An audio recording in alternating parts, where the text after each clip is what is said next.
اعوذ باللہ من الشیطان الرجیم بسم اللہ الرحمن الرحیم السلام علیکم ورحمۃ اللہ وبرکاتہ۔ اللہ تعالیٰ سے دعا ہے کہ ہم آج کے اس دن میں جو بھی حصہ قرآن پاک کا پڑھیں سمجھیں اس کے اوپر ہم عمل کرنے والے بن جائیں۔ پیغام قرآن کے سلسلے میں آج ہم پارہ نمبر 4 جو سورۃ آل عمران کی آیت نمبر 92 سے شروع ہوتا ہے یہاں سے شروع کریں گے۔ تو آئیے دیکھتے ہیں کہ آج ہمارے لیے اس بارے میں کیا ہے۔ نحمدہ ونصلی علی رسولہ الکریم اما بعد فاعوذ باللہ من الشیطان الرجیم رب اشرح لی صدری ویسر لی امری واحلل عقدۃ من لسانی یفقہوا قولی۔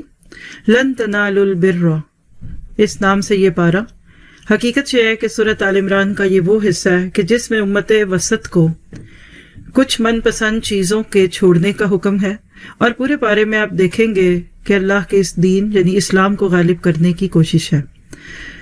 چوتھا پارہ چوتھی سیڑھی ہے، ہم نے اس پہ چڑھتے ہوئے دعا کرنی ہے کہ اللہ تعالیٰ ہمیں ان ساری چیزوں پہ غور و فکر کی توفیق عطا فرمائے۔ تو سورۃ آل عمران کا یہ حصہ جس کو ہم پیچھے سے کنٹینیو اگر کریں تو پچھلے پارے کی آخری آیت میں تھا کہ ان الذین کفروا وماتوا وہم کفار، زمین بھر کے سونا پیش کریں گے کہ اس کو فدیے میں لے لیا جائے اور ہمیں جہنم کے دردناک عذاب سے بچا لیا جائے، لیکن ان کی مدد نہیں کی جائے گی کیونکہ مال خرچ کرنے کا وقت دنیا تھی، اللہ کا حکم ماننے کی جگہ دنیا تھی۔ تو آپ نے میں نے اس آیت کو اس سوچ کے ساتھ سننا کہ ہم بہت سارے دعوے کرتے ہیں، بعض دفعہ اپنی زبان سے، بعض دفعہ اشعار کی صورت میں، بعض دفعہ نعتوں کی صورت میں، لیکن بات تو یہ ہے کہ عمل سے اس کی گواہی دی جائے۔ اگر ہم سورۃ آل عمران کا جائزہ لیں تو آیت نمبر 92 نیکی کا مظہر اول، کیا محبوب شے کا انفاق، یعنی واقعی آپ چاہتے ہیں کہ آپ نیکی لیں تو اس کا اظہار کیسے ہوگا کہ آپ اپنی من پسند چیز کو خرچ کر دیں۔ آگے ہم انشاءاللہ ہدایت والے حصے میں ان کی ڈیٹیلز لیں گے۔ اس وقت میں آپ کو ان آیات کے ٹاپکس بتانا چاہوں گی تاکہ اپنی پسند کا ٹاپک اس کا نمبر نوٹ کریں اور اس کے بعد پھر اس کو ڈیٹیل سے سنیں۔ اس وقت مقصد ڈیٹیلز نہیں ہے، اشارے مقصود ہیں۔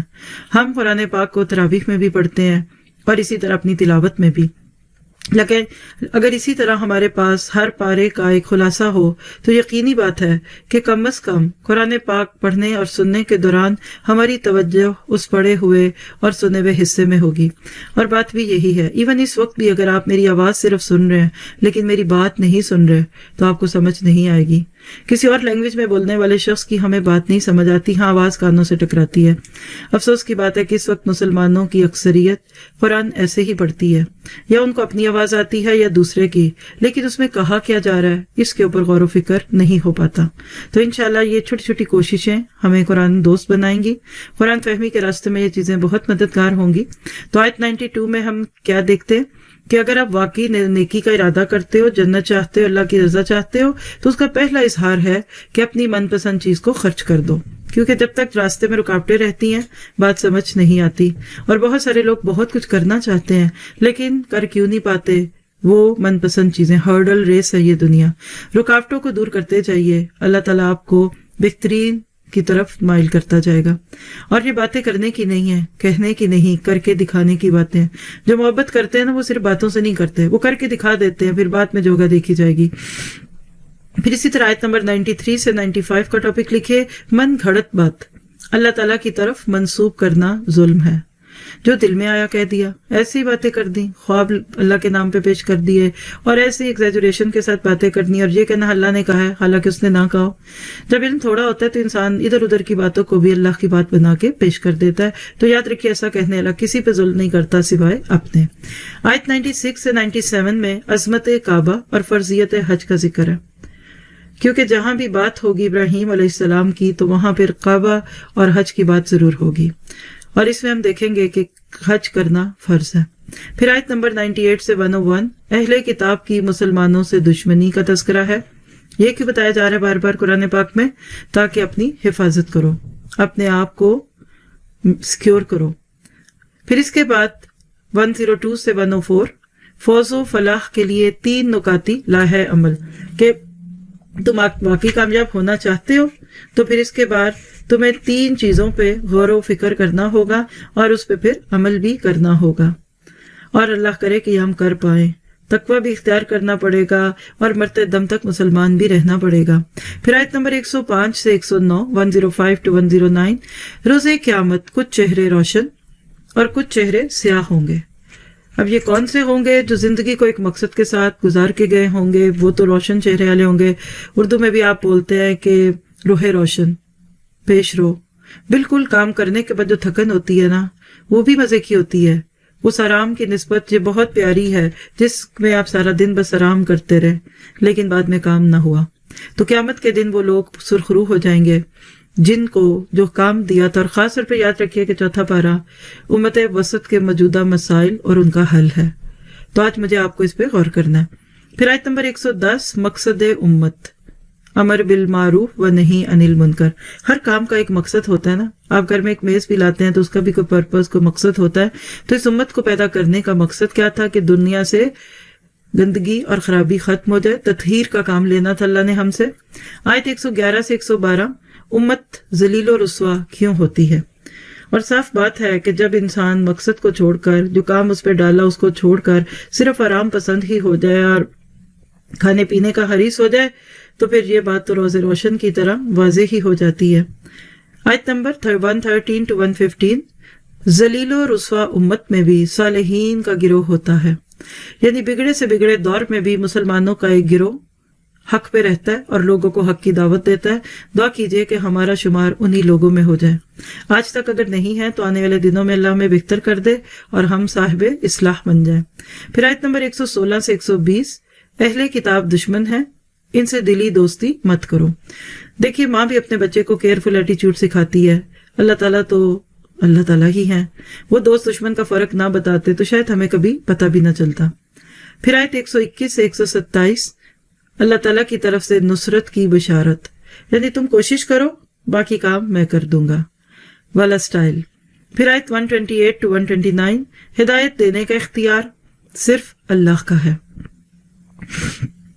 ہم دعا کر سکتے ہیں لوگوں کے لیے کہ اللہ تعالیٰ اس کو اور مجھے بھی ہدایت پہ قائم رکھ، لیکن بعد میں ملے کہ نہ ملے اس کا انحصار ایک تو اللہ تعالیٰ کی ذات پہ ہے، دوسرا اس کے لیے جس کے لیے آپ نے دعا کی، تو وہ جب چاہے گا تو اللہ تعالیٰ اس کو ہدایت ضرور دے گا۔ آیت 130 130، سود مرکب کی حرمت، یعنی کمپاؤنڈ انٹرسٹ۔ آپ دیکھ رہے ہیں کہ مستقل پچھلے پارے پہلے سے لے کر اشارتاً تو وہاں مال کی محبت کی باتیں تھی، لیکن سود کا تذکرہ آتا ہی جا رہا ہے۔ پھر 131 to 133، اہل ایمان کے لیے قیمتی ہدایات، کیا کرنا اور کیا نہیں کرنا۔ 134 to 136، متقی کون ہے۔ 137 سے 138، حصول ہدایت کے دو ذرائع، ایک ہے تاریخ سے عبرت لینا اور ایک ہے آیات قرآنی سے فیض پانا۔ آیت 139، مسلمانوں کا عروج ایمان سے مشروط ہے۔ وَأَنْتُمُ الْأَعْلَوْنَ إِن كُنتُم مُؤْمِنِينَ، اللہ تعالیٰ ہمیں ایمان دے دے تاکہ دنیا میں مسلمان غالب آ جائیں۔ آیت 140 سے 143، اہل ایمان ہمت نہ ہاریں، وَلَا تَهِنُوا، کیوں ہمت ہارتے ہو؟ جس کے ساتھ اللہ کی مدد ہو وہ کیوں ہمت ہارے۔ آیت 144، نبی صلی اللہ علیہ وسلم کے مشن سے وابستگی رکھو، بس یہ کر لیجئے، یہ بولا بس سبق ہے امت کو، یہ یاد دلانا ہے اور یاد رکھنا ہے۔ آیت 145، موت کا وقت طے شدہ ہے تو موت سے بچنے کی بجائے اس کے بعد کے لیے تیاری کر لو۔ 146 سے 148، اللہ والے اللہ کی راہ میں جنگ کرتے ہیں۔ 149 155 149 to 151، کافروں کا مشن مسلمانوں کو ایمان کی دولت سے محروم کرنا۔ 152، نظم کی خلاف ورزی، فتح شکست میں بدل گئی، یعنی جب آرگنائزڈ نہ رہے، بھگدڑ مچ گئی تو اللہ نے فتح کو شکست میں بدل دیا۔ آیت 153، مشکلات پر مشکلات کی حکمت، یعنی ابھی پہلے غم سے کمر سیدھی نہ ہو تو بعض اوقات دوسرا غم کیوں پڑ جاتا ہے۔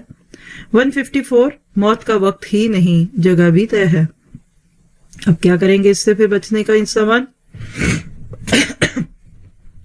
آیت 155، بزدلی گناہوں کی وجہ سے پیدا ہوتی ہے۔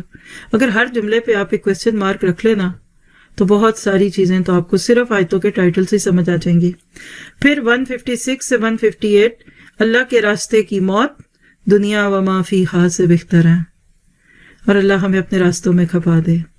159، امیر جماعت کے لیے ہدایات یعنی لیڈرشپ کے منصب پہ فائز لوگ، ذمہ داران کے منصب پہ فائزین کو کیا کرنا چاہیے۔ آیت 160 فیصلہ کن چیز اللہ کی مدد ہے، اور 161 سے 163 نبی صلی اللہ علیہ وسلم کی دیانتداری اور اخلاص مسلم ہے، یعنی اللہ تعالیٰ نے آپ کو یہ نعمتیں عطا کی تھیں۔ 164 نبی صلی اللہ علیہ وسلم نے صالحین کی جماعت کیسے تیار کی، تربیت کے خوبصورت نقطے۔ ٹیم بنانا آسان کام نہیں، اللہ کی مدد کے بعد خون پسینہ ایک کرنا ہے۔ 165 سے 168 احد میں شکست کی وجہ اور حکمت۔ 169 سے 171 شہداء کے لیے انعامات، اور 172 سے 178 بس یہ تو حیران ہی کر دیتی ہیں آیتیں بندے کو کہ زخموں سے چور صحابہ کرام کی جرت اور بہادری، یعنی ابھی پہلی جنگ سے فارغ نہیں ہوئے پوری طرح اور دوسری کے لیے تیار، ایک کام ختم نہیں تو دوسری کے لیے تیار، اور یہ تربیت میدان عمل میں ہی آتی ہے۔ ٹیم ورک کے ہی یہ تحفے ہوتے ہیں۔ ٹیم میں اسی لیے بہت سارے لوگ نہیں چل سکتے، وہ کہتے ہیں ہمیں اپنی مرضی چاہیے، آئی ایم ایٹ مائی اون۔ صحابہ کرام ایسے نہیں تھے، سر اٹھا کر انہوں نے ادھر سے ادھر جا کر فتوے دینے یا تلواریں چلانی نہیں شروع کی تھی۔ پھر آیت 179 آزمائش مومن اور منافق کو جدا کر دیتی ہے، یعنی ایک فیصلہ ہوتا ہے آزمائش کے بعد کہ لوگ الگ الگ ہو جاتے ہیں، جدا کر دیے جاتے ہیں، جدائی کا پیغام ہے آزمائش۔ آیت 180 روز قیامت بخل گلے کا توق ہوگا۔ بخل حقیقت میں توق ہی ہوتا ہے، دل ہی نہیں کھلتا انسان کا۔ 181 to 184 یہود کی گستاخیاں اور جھوٹ۔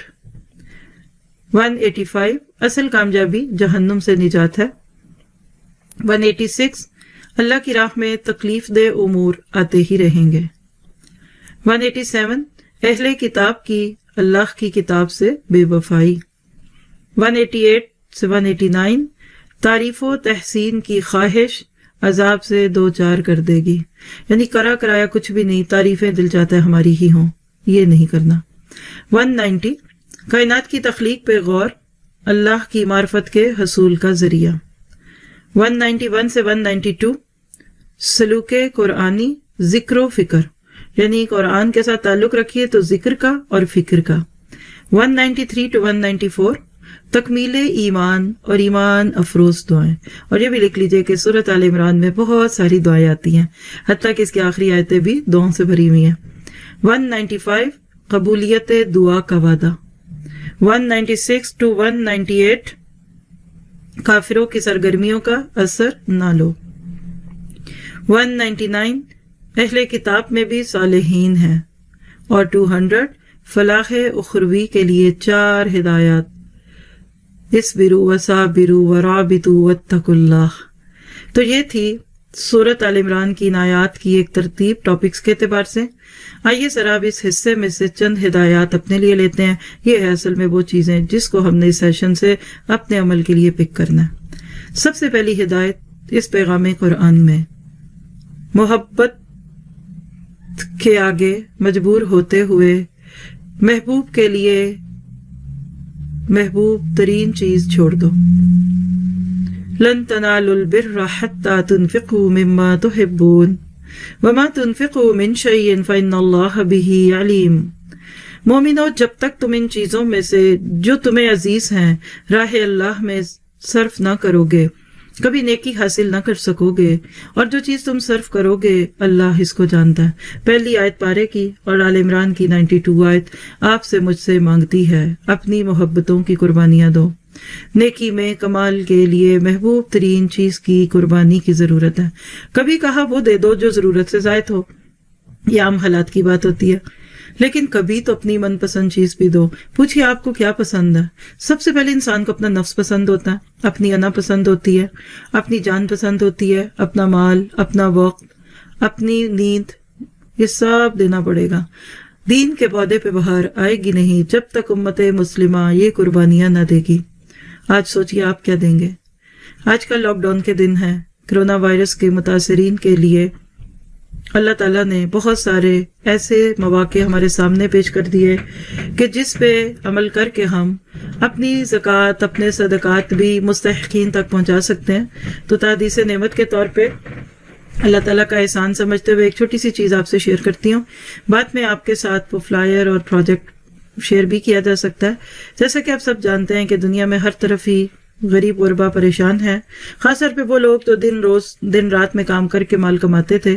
تو الحمدللہ اللہ تعالیٰ نے نور القرآن پلیٹ فارم والوں کو اس بات کی توفیق دی ہے کہ ہم بھی اس نیکی میں حصہ ڈال سکیں۔ آج تک جتنے بھی پروجیکٹ سامنے آئے عموماً تعلیم اور تعلم کے لیے تھے، علم کے لیے تھے، جس میں ہمارا آن گوئنگ چل رہا ہے جوہر آباد کا پروجیکٹ، وہ تو اپنی جگہ ہے، لیکن اس وقت حالات اور وقت کی ضرورت کے تحت ہم لوگ انشاءاللہ رمضان راشن فنڈ کے نام پر ایک پروجیکٹ اناؤنس کر رہے ہیں، پوری ذمہ داری کے احساس کے ساتھ۔ آپ اس کی ڈیٹیلز بعد میں ویب پیج سے لے سکتے ہیں، لیکن اس دفعہ ہم مسلمانوں کو رمضان میں مال خرچ کرنے کے لیے وہ غریب غربا، وہ ہوم لیس لوگ جو صرف مرچیں خرید کے جاتے ہیں، ہماری اپنی ایک ایڈمن کی آنکھوں دیکھی بات جو انہوں نے شیئر کی کہ کوئی گروسری لینے گئی اور ایک بوڑھا بابا پیچھے کھڑا ہے، اور جب اس کی باری آئی تو صرف ایک مرچوں کا پیکٹ اس کے ہاتھ میں تھا۔ شاید پیسے ہی اتنے تھے اور سمجھ نہیں آ رہی ہوگی کہ کیا لوں۔ تو ہمارے کلچر میں تو نمک گھر میں شاید ہو اور اس میں مرچیں ڈال کے پانی میں پکا کے بچوں کو کھلا دیں۔ کبھی ہم اپنی زندگی پہ غور کر کے دیکھو اللہ نے ہمیں کتنی نعمتیں دی ہیں۔ تو اللہ تعالیٰ ہمیں ایسے لوگوں تک پہنچنے والا بنائے، خاص طور پہ وہ لوگ جو شرم کی وجہ سے دوسروں سے مانگتے بھی نہیں ہیں۔ پھر آیت 97 فرضیت حج، فیہ آیات بینات مقام ابراہیم، اس میں ایک پیغام دیا گیا وَلِلَّهِ عَلَى النَّاسِ حِجُّ الْبَيْتِ۔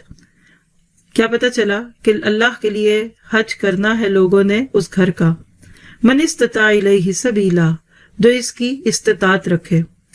کیا پتہ چلا کہ حج فرض ہے، 5 پلرز آف اسلام میں سے ایک حج ہے۔ شکر ہے کہ پوری زندگی میں ایک ہی دفعہ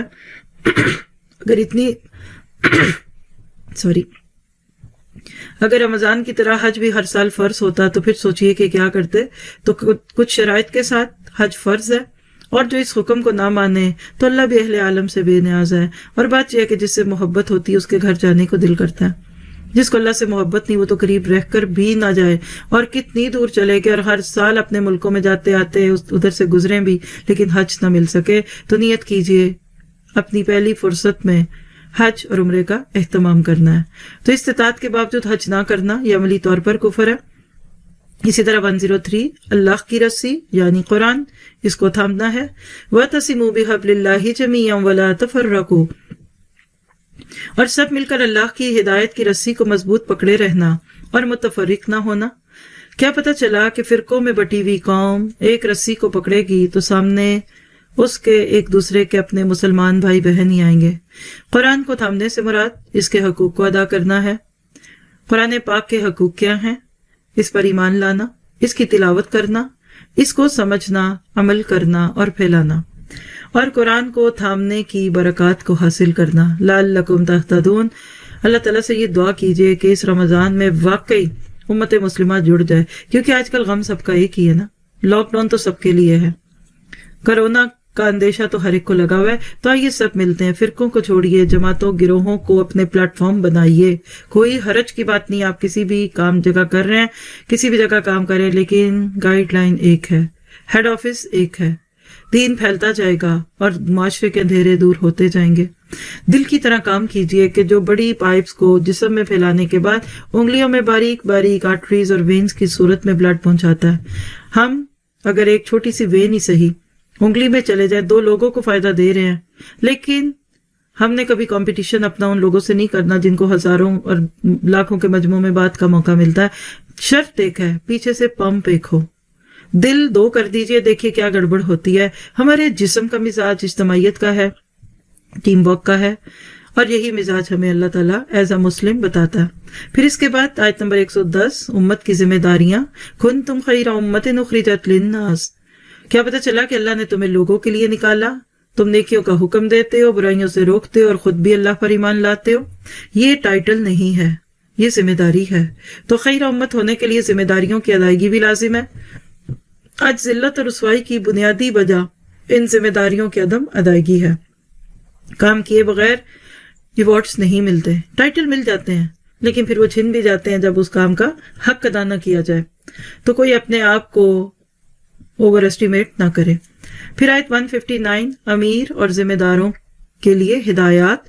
نبی صلی اللہ علیہ وسلم کی خوبیوں کو یہاں میرے آپ کے لیے رول ماڈل بنا دیا کہ اگر آپ کو اللہ نے چن ہی لیا ہے اس کام کے لیے کہ آپ کے ساتھ کچھ لوگ مل کر دین کے پودے میں پانی ڈال سکتے ہیں تو اپنا اخلاق اچھا کیجیے۔ فَبِمَا رَحْمَةٍ مِّنَ اللَّهِ لِنتَ لَهُمْ وَلَوْ كُنتَ فَظًّا غَلِيظَ الْقَلْبِ۔ اے محمد صلی اللہ علیہ وسلم، اللہ کی مہربانی سے آپ نرم ہیں، آپ اپنی طبیعت کے اعتبار سے نرم ہیں، اور اگر آپ بدخو اور سخت دل ہوتے، یعنی زبان پہ سخت لفظ رکھتے اور دل میں سختی ہوتی، تو یہ تمہارے پاس سے بھاگ کھڑے ہوتے۔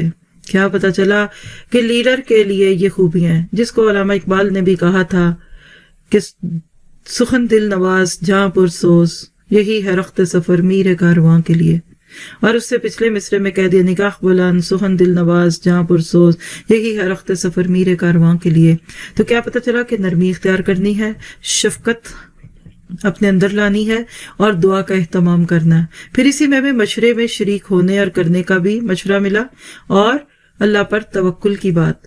اور پھر آیت 160 اللہ کی مدد کو لانے والی چیزیں، يَنْصُرْكُمُ اللَّهُ فَلَا غَالِبَ لَكُمْ، اور اللہ تمہارا مددگار ہے تو تم پر کوئی غالب نہیں آ سکتا، اور اگر وہ تمہیں چھوڑ دے تو پھر کون ہے کہ تمہاری مدد کرے۔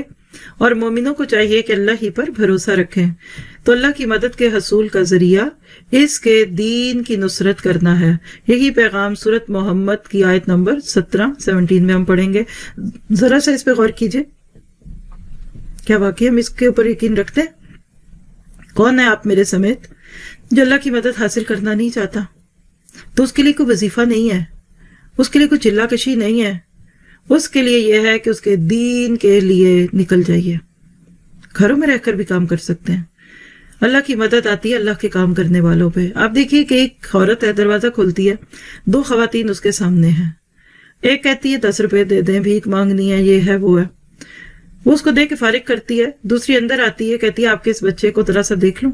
وہ اس کے بچے کو نہلاتی دھلاتی کھانا پکاتی، بچہ اس سے بہت فیملیئر ہوتا ہے۔ کیا یہ ماں اس آنے والی عورت کو جانے دے گی؟ وہ کہے گی آپ کو اگر جاب کرنی ہے تو آئیے میں آپ کو میڈ رکھ لیتی ہوں۔ آپ کے بچے کو کوئی دیکھے تو آپ کو اس پہ اتنا پیار آئے کہ آپ اس کو جانے ہی نہ دیں۔ اور اگر آپ صحیح نیت سے اور صحیح طریقے سے اللہ کے دین کی مدد کریں تو کیا ہو سکتا ہے کہ اللہ آپ کی مدد نہ کریں؟ تو اللہ تعالیٰ ہمیں یہ سبق یاد کروا دے۔ پھر آیت 200 جہاں پہ صورت پوری ہوتی ہے، جامع ہدایات ہیں، کمپریہنسو قسم کی انسٹرکشنز ہیں، پوری امت کو جوڑنے کا پیغام ہے اصل میں، کیونکہ سورۃ آل عمران میں بہت ہی بات ہوئی اس پہ، تفرقے بازی پہ، اختلافات پہ، اور بھگدڑ مچ گئی اور یہ وہ، تو کہا اور ٹوٹی ہوئی امت کو جوڑتے ہیں۔ یا ایھا الذین آمنوا اصبروا وصابروا ورابطوا واتقوا اللہ واتقوا اللہ لعلکم تفلحون۔ اے اہل ایمان، کفار کے مقابلے میں ثابت قدم رہو اور استقامت رکھو اور مورچوں پر جمے رہو اور اللہ سے ڈرو تاکہ مراد حاصل کرو۔ تو کیا پتہ چلا؟ صبر، یہ تو ہم سب جانتے ہیں، لیکن یہاں صبر کا جو رنگ ہے وہ دین پہ عمل کا صبر ہے۔ اور صابرو، مصابرہ، ایک دوسرے کو تھامنا ہوتا ہے، دوسروں کے مقابلے پہ صبر کرو، ایک سے بڑھ کر صبر کرو، اور دوسروں کی طرف سے آئی ہوئی باتوں پہ صبر کرو، اور پھر جمے رہو، رابطے رکھو، نظم کی پابندیاں کرو۔ کیا پتا چلا اس صورت نے جو پیغام دیا آپ کو مجھے کہ امت جب تک آرگنائز نہیں ہوگی، دل دور نہیں ہے، دل جو دور ہے ان کو قریب نہیں لایا جائے گا، تو امت کے پودے پہ بہار نہیں آئے گی۔ تو سورۃ آل عمران کے اس حصے میں جو ابھی تک پڑھا، کچھ حکم اور کچھ نہیں، یعنی اوامر اور نواہی۔ پہلے ہم ڈوز کو دیکھتے، محبوب شے کا انفاق، یعنی اللہ کے راستے میں محبوب چیز کو خرچ کرو، آیت 92۔ ملت ابراہیم کی پیروی کرو، 95۔ فرضیت حج آپ ڈھونڈیں گے، کچھ میں جان کے چھوڑ رہی ہوں، یہ آپ کا اسائنمنٹ ہے۔ اللہ کو تھامنا، تقوی، قرآن کو تھامنا، 103 جو میں نے مس کیے ہیں وہ آپ لکھیں گے خود اور جان کے چھوڑ رہی ہوں۔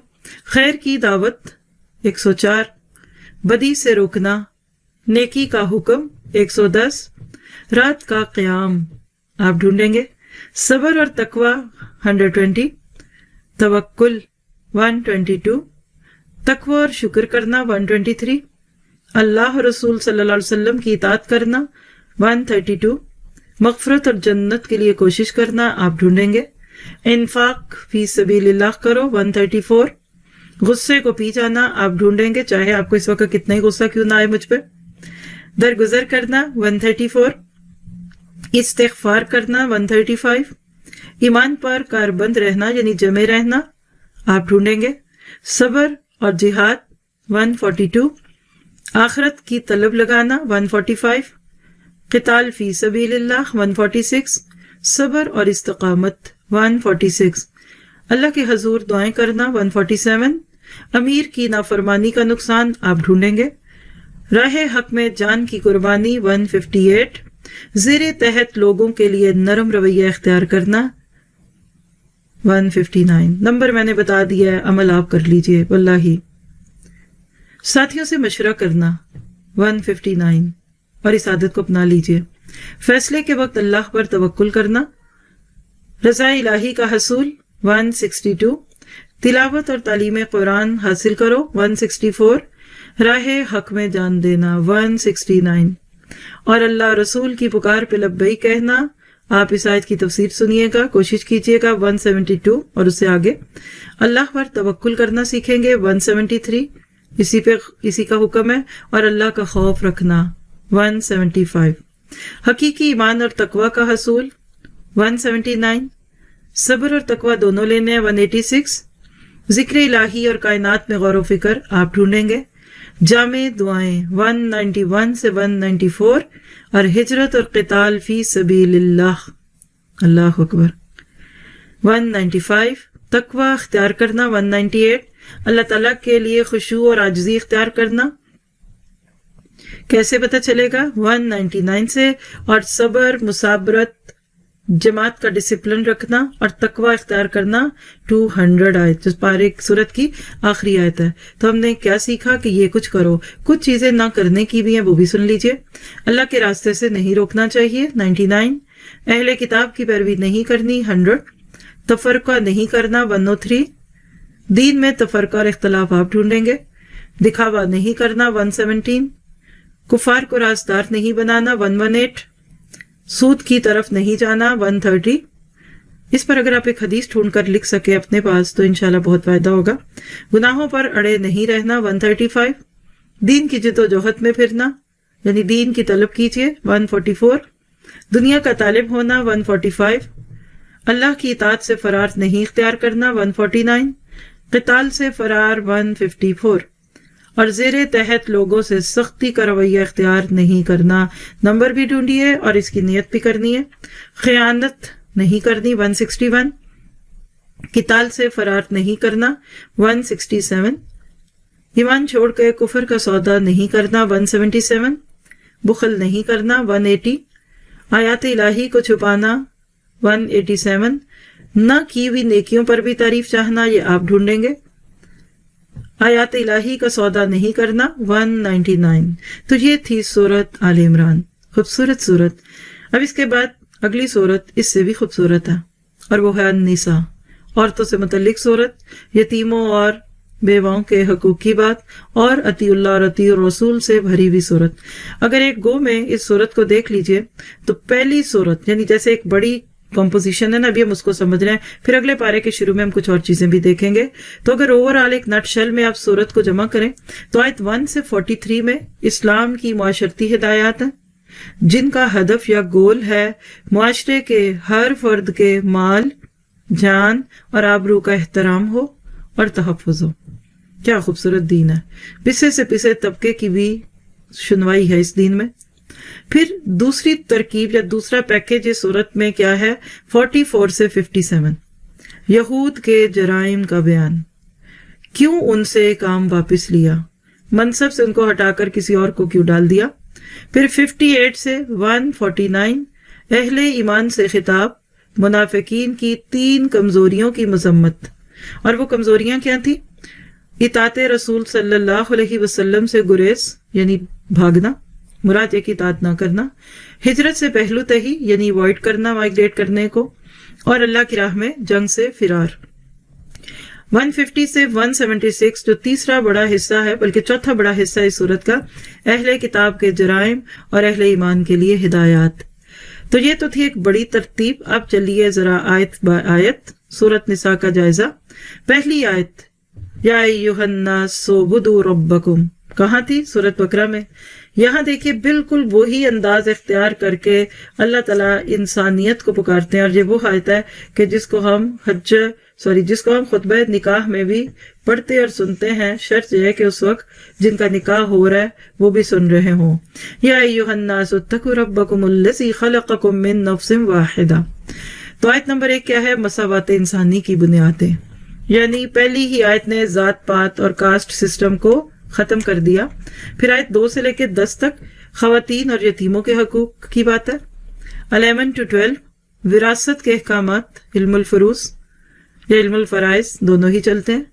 13 to 14 حدود اللہ کی اہمیت، یعنی اللہ کی حدوں میں رہنا ہے اور ان کو قائم بھی رکھنا ہے۔ 15 to 16 بدکاری کی سزا جو موجودہ سزا سے پہلے تھی۔ 17 to 18 بہترین حصہ ہے توبہ کی بات میں، یعنی کن کی توبہ قبول ہوتی ہے اور کن کی نہیں۔ 19 سے 21 خواتین کے حقوق، اور 22 سے 25 کن خواتین سے نکاح حرام ہے، یعنی محرمات ابدیہ، کوئی نسب سے تو کوئی ساحر سے تو کوئی رضاعت سے۔ تو یہ تو تھے ٹاپک۔ آئیے ذرا اپنے لیے چند آیتوں سے گائیڈ لائن لیتے ہیں، اہم ہدایات سورۃ نساء کی روشنی میں۔ جس نے عمل کرنا ہے اس کے لیے تو یہ بڑی اہم ہے، اور جس نے عمل نہیں کرنا وہ کہے گا اٹس اوکے، پچھلی بھی زندگی گزر گئی، اگلی بھی گزر جائے گی، اور بہت سارے لوگ دنیا میں سے ایسے ہی کچھ کیے بغیر جاتے ہیں۔ تو پہلی بات آیت نمبر 1 میں، یا ایھا الناس اتقوا ربکم الذی خلقکم من نفس واحدہ، لوگوں اپنے پروردگار سے ڈرو جس نے تم کو ایک شخص سے پیدا کیا، مراد آدم علیہ السلام، یعنی اول اس سے اس کا جوڑا بنایا، پھر ان دونوں سے کثرت سے مرد و عورت پیدا کر کے روئے زمین پر پھیلا دیے، اور اللہ تعالیٰ سے جس کے نام کو تم اپنی حاجت براری کے لیے کا ذریعہ بناتے ہو، جس کے نام کو تم اپنی حاجتیں پوری کرنے کا ذریعہ بناتے ہو، ڈرو اور رشتہ داریوں کو توڑنے سے بچو، کچھ شک نہیں کہ اللہ تمہیں دیکھ رہا ہے۔ وحدت اب اور وحدت رب، 2 لفظ لکھ لیے تھے، اس ایک آیت میں دونوں ہیں، رب بھی ایک ہے اور اب یعنی باپ بھی ایک ہے۔ کائنات کا کتنا پیارا نظام اس نے پھیلا دیا، اس پہ غور و فکر کرتے جائیے۔ 2 طرح کے تقووں کی بات ہے اس آیت میں، اتقوا ربکم اور واتقوا اللہ۔ پہلے رب کا لفظ ہے، پھر اللہ کا لفظ ہے، کیونکہ انسان کو زندگی گزارنے کے لیے 2 طرح کے تقوی کی ضرورت ہوتی ہے۔ ایک وہ تقوی جو حقوق اللہ میں مددگار ہو، اور دوسرا جو حقوق العباد میں ہو۔ اگر نکاح ہوتے وقت لڑکا، لڑکی، لڑکی کی ماں، لڑکے کا باپ اور پھر دیگر خویش و اقارب اگر اس کا ترجمہ سن رہے اور سمجھ رہے ہوں تو واللہ گھر نہ ٹوٹیں، کیونکہ تقوی وہ فورس ہے جو آپ کے میرے گھروں کو بچائے گا اور ہمارے رب سے تعلق کو بچائے گا۔ تو کیا سیکھا؟ سب کا خالق ایک اللہ، سب کے والدین آدم اور حوا، سیم فیملی اور راہمی رشتوں کی اہمیت، یعنی خون کے رشتے نہیں کاٹنے۔ پھر اگلی ہدایت دیکھیے گا، مال یتیم کھانے والے، آیت نمبر 10، ان الذین یاکلون اموال الیتامی ظلما انما یاکلون فی بطونہم نارا وسیصلون سعیرا۔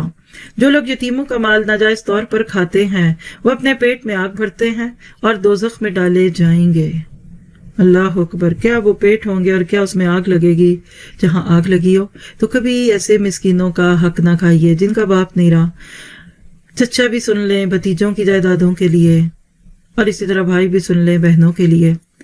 ایسے بچے کا حق کھانا یا ایسے بڑے کا بھی حق کھانا کہ جس کے پیچھے کوئی پوچھنے والا نہ ہو، تو یہ اصل میں اللہ کو بلانا ہے۔ اللہ نہ کرے کہ آپ کسی کا کھائیں اور اللہ آپ سے نکلوا لے۔ پھر آیت 14، مال وراثت ہڑپ کرنے والے، وَمَن يَعْصِ اللَّهَ وَرَسُولَهُ وَيَتَعَدَّ حُدُودَهُ يُدْخِلْهُ نَارًا خَالِدًا فِيهَا وَلَهُ عَذَابٌ مُهِينٌ، اور جو اللہ اور اس کے رسول کی نافرمانی کرے گا اور اس کی حدوں سے نکل جائے گا، اس کو اللہ دوزخ میں ڈالے گا جہاں وہ ہمیشہ رہے گا، اور اس کو ذلت کا عذاب ہوگا۔ کیا پتہ چلا کہ وراثت کا مال مت کھاؤ۔ کسی کا مال اور وہ بھی وراثت کا کھا جانا، موت نہیں یاد آتی۔ میں اکثر سوچتی ہوں کہ جس نے ایک بار کسی پیارے سے وراثت پا لی، یعنی باپ چلا گیا تو بیٹے بیٹیوں کو اس سے مل گئے، اور اسی طرح قریب کے رشتوں میں شوہر اور بیوی، کیا اس کے دل میں مال کی ذرا سی بھی قدر ہوگی؟ نہیں ہوگی۔ وہ تو لے رہا ہے اور اس کو یہ نہیں پتا کہ میری کس نے لینی، اس کو تو آج مل گئی، پتہ نہیں اب آگے سے مجھ سے کب لے جائیں گے۔ تو یاد رکھیے، مال کی محبت میں جینے والوں کے لیے یہ پیغام ہے اس صورت کا کہ کم از کم وراثت کے مال کی بانٹ تو صحیح کیا کرو، باقی تو تم جو کرتے ہو وہ تو کرتے ہی ہو، اور جتنا زیادہ اس پہ انسان غور کرے اتنا دل سے مال کی محبت نکل جاتی ہے۔ تو ایک کام میراث کو اللہ کی حدود کہا گیا ادھر. ساری زندگی کی نیکیاں بعض دفعہ غلط وصیت پہ ختم ہو جاتی ہیں اور اس کا الٹ بھی ہوتا ہے. پھر اسی طرح قبولیت توبہ آیت نمبر 17 ہے انما التوبۃ اللہ للذین یعملون السوء بجہالہ. اللہ انہی لوگوں کی توبہ قبول فرماتا ہے جو نادانی سے بری حرکت کر بیٹھے ہیں پھر جلد توبہ قبول کر لیتے ہیں. بس ایسے لوگوں پر اللہ تعالیٰ مہربانی کرتا ہے اور وہ سب کچھ جانتا اور حکمت والا ہے. توبہ کو ڈیلیٹ نہیں کرنا. ڈیلیٹ گئی کہتے ہیں نا گائیڈنس ڈیلیٹ گائیڈنس ڈینائڈ. آپ دیکھیں آپ کی اسکرین پہ ایک پاپ اپ آتا ہے, تھوڑی دیر آپ نہ رسپانس کریں تو چلا جاتا ہے نا, رسپونڈ نہ کریں تو نکل جاتا ہے. اسی طرح توبہ کا ایک وقت ہوتا ہے اور سچی توبہ دراصل فوری توبہ کا ہی نام ہے. یہ نہیں کہ خوب انجوائے کر کے لوگوں میں اپنی تصویریں ڈال ڈول کے بعد میں کہ ہو یہ تو غلط ہوا, وہ بھی ہو جائے تو بڑی بات ہے. موت کے فرشتے کے آنے سے پہلے ہو جائے تو بڑی بات ہے, لیکن ان آیتوں میں ہم سمجھتے ہیں کہ موت تک, مرنے تک, غرغرے تک بھی گناہ پہ پڑے رہنا اس کی توبہ قبول نہیں. تو اللہ تعالیٰ میں ثم یتوبون من قریب کی توفیق دے. آپ چاہیں تو اس آیت کا نمبر نوٹ کر لیں, اس کی ڈیٹیل تفسیر سن لیجئے, بہت بہترین آیت ہے. خاص طور پہ آیت بآیت میں اس کو ہم نے کافی ڈیٹیل سے دیکھا. اور توبہ کے اصل معنی پلٹنے یعنی گناہوں کو چھوڑنے کے ہیں. اور پھر آیت نمبر 19 بیویوں سے حسن سلوک کی ہدایت ہے. وَعَاشِرُوهُنَّ بِالْمَعْرُوفِ فَإِنْ كَرِهْتُمُوهُنَّ فَعَسَىٰ أَن تَكْرَهُوا شَيْئًا وَيَجْعَلَ اللَّهُ فِيهِ خَيْرًا كَثِيرًا. اور ان عورتوں کے ساتھ اچھی طرح رہو سہو, اگر وہ تم کو ناپسند ہوں تو عجب نہیں کہ تم کسی چیز کو ناپسند کرو اور اللہ اس میں بہت سی بھلائی پیدا کر دے. سوچنے کی بات ہے. تو بیویوں کے معاملے میں شوہروں کو سنجیدہ ہونا چاہیے, حسن سلوک کیجیے, خامیوں کی بجائے خوبیوں پہ توجہ رکھیے. اس میں ایک اصول بھی بڑا پیارا ہے کہ آسان تکرہو شیئن ویجعل اللہ فیہ خیرن کثیرا. تو ایک دوسرے کی برائیاں چننے کی بجائے خوبیاں ڈھونڈیے, اور تمہیں برا لگے لیکن اللہ اس میں خیر دے. بیوی اچھی نہیں لگی, بچے اچھے لگنے لگ جائیں. اور اسی طرح تمہیں اگر اپنے معاملے میں کوئی چیز اچھی لگتی ہے تو بیویوں کے بارے میں بھی سوچ لو. تو یہ تھی چند آیات. اب چلتے ہیں آخر میں وہ ڈوز جو سورۃ نساء کے اس حصے میں آئے, امر اوامر, اور اس نیت کے ساتھ بولوں گی بھی اور آپ بھی سنیں گے کہ عمل کرنا ہے. یہ صرف کانوں سے ٹکرانے والی باتیں نہیں ہے, یہ ڈیوائن گائیڈنس ہے. آسمانوں سے آئے یہ حکم نامے, اللہ ہمیں اس کے اوپر لبیک کہنے والا بنائے. پہلی چیز تقوی اختیار کرنا, آیت نمبر 1. یتیموں کے مال ان کو لوٹا دینا, آیت نمبر 2. یتیم لڑکیوں کے بارے میں عدل کرنا, آیت 3. عورتوں کے مہر ادا کرنا, 4. یتیموں کے مالوں کی حفاظت کرنا, 5. یتیم کا مال حد شعور پر اس کے حوالے کرنا, 6. وراثت کے حصے مقرر ہیں, 7.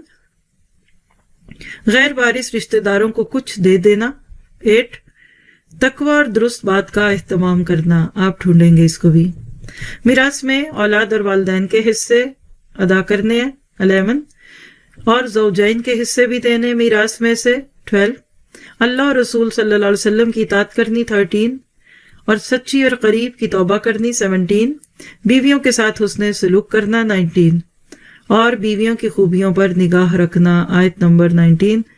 اللہ کرے کہ وہ مرد جو ہر وقت بیویوں کے عیب ہی چنتے رہتے ہیں وہ اس حکم پہ کان دھر لیں. ڈونٹس نواہی, یتیموں کے مال ہڑپ نہیں کرنا, 2.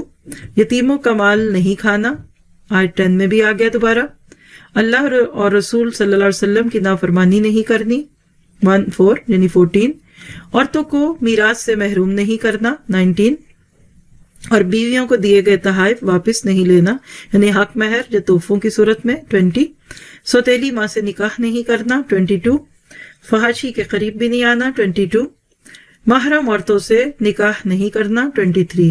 اور 2 بہنوں سے بیک وقت نکاح نہیں کرنا, 23. اللہ تعالیٰ ہمیں ان سب پہ عمل کی توفیق دے. آخر میں ایک حدیث, اللہ کے نبی صلی اللہ علیہ وسلم کی زبان اطہر سے نکلے ہوئے موتی, جس نے قرآن کے مطابق بات کہی اس نے سچ کہا. ترمذی کی روایت ہے, تو اس کا اپوزٹ بھی تو ہوگا نا.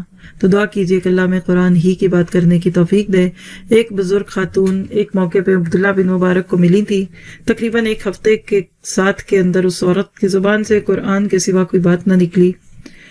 جب بیٹوں سے ملی تو اس شخص نے کہا کہ تمہاری ماں نے تو پورے ہفتے میں ایک لفظ قرآن کے سوا نہیں بولا. تو جواب سن لیجیے, اور یہی آپ کا میرا اصل کام ہے جو کرنے کی ضرورت ہے.